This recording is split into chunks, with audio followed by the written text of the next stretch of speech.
Je voulais commencer par vous demander, Monsieur Gauthier, en fait, pourquoi le pôle Média Grand Paris s'intéresse à l'e-sport et comment vous voyez cette discipline, enfin ces disciplines même.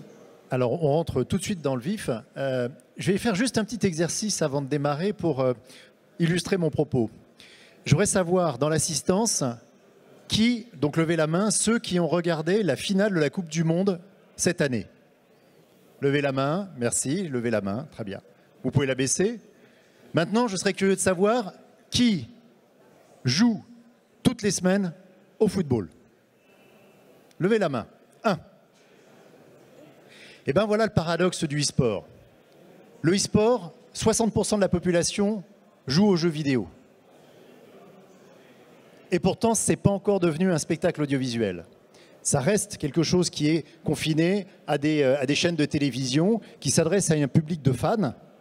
Mais réussir à faire du e-sport un spectacle grand public, on n'a pas encore réussi à trouver. Alors l'une des raisons qui est intéressante à étudier, et c'est là où je trouve que la thématique de cette table ronde s'y prête très bien, c'est quelles sont les clés qui font qu'aujourd'hui, vous avez été aussi nombreux à regarder le football.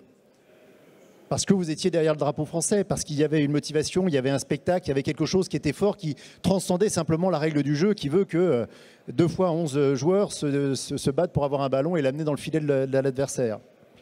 Eh bien, les Jeux Olympiques, c'est une superbe opportunité de pouvoir faire du e-sport un spectacle grand public. Parce que les Jeux Olympiques, vous l'avez tous fait, je suis sûr que vous avez regardé une finale de tir à l'arc ou une finale de carabine à 50 mètres, simplement parce qu'il y avait un Français en finale.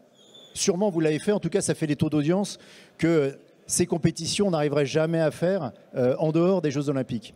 Donc il y a une vraie opportunité au niveau des Jeux Olympiques et c'est pour ça que le pôle Média Grand Paris, qui est la réunion d'un certain nombre d'acteurs de l'audiovisuel, une centaine d'acteurs de l'audiovisuel qui vont des chaînes de télévision aux moyens techniques, aux producteurs, mais aussi aux solutions innovantes.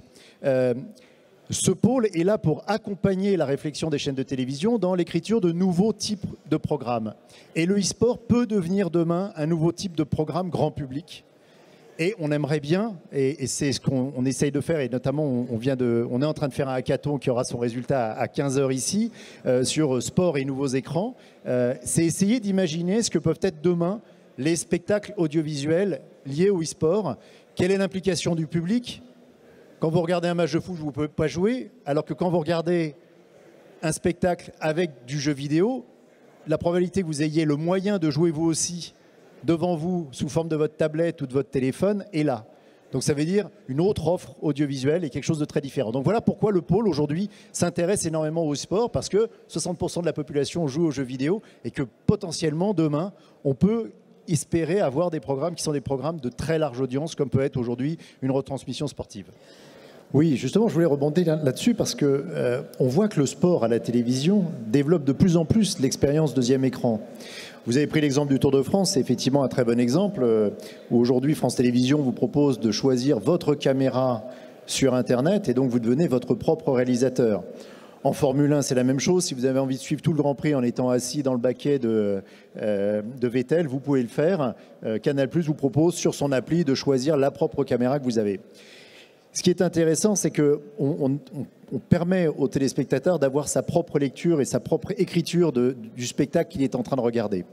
Avec le e-sport, on a des opportunités qui permettent d'aller encore plus loin. C'est-à-dire que non seulement on peut être un spectateur actif, propre au réalisateur de ce que l'on voit, mais on pourrait très bien demain imaginer que je suis un téléspectateur interactif. Aujourd'hui, avec les réseaux en fibre optique, vous pourriez même avoir des personnes qui interviennent dans le jeu, qui participent au jeu, qui ne sont pas forcément physiquement dans le lieu. Donc on a tout ce spectre-là de possibles qui est intéressant à explorer et qui permet, à partir du même programme audiovisuel, parce que ces différents modes de consommation, je peux les avoir avec 4 personnes qui sont assis tous dans un canapé face au même écran. Et j'aurai le passif, celui qui prendra sa tablette et qui complétera et qui regardera un peu différemment, celui qui va vouloir participer, voter pendant l'émission, puis celui qui va vouloir jouer et être acteur dans le jeu qui est en train de passer. tous ces niveaux-là, on peut les avoir avec un seul et même programme audiovisuel qui est devant vous. Et c'est ça qui est intéressant, et je suis heureux de voir qu'il y a ce genre de pistes de réflexion qui sont mis en œuvre dans votre incubateur. Je rappelle qu'en France, on a quand même cet atout non négligeable qui est que nous avons une industrie du jeu vidéo qui est très très performante. Mais surtout, on oublie une chose, c'est que nous avons une expérience de l'interactivité, notamment de l'interactivité liée à la télévision, qui est bien antérieure à celle de l'Internet.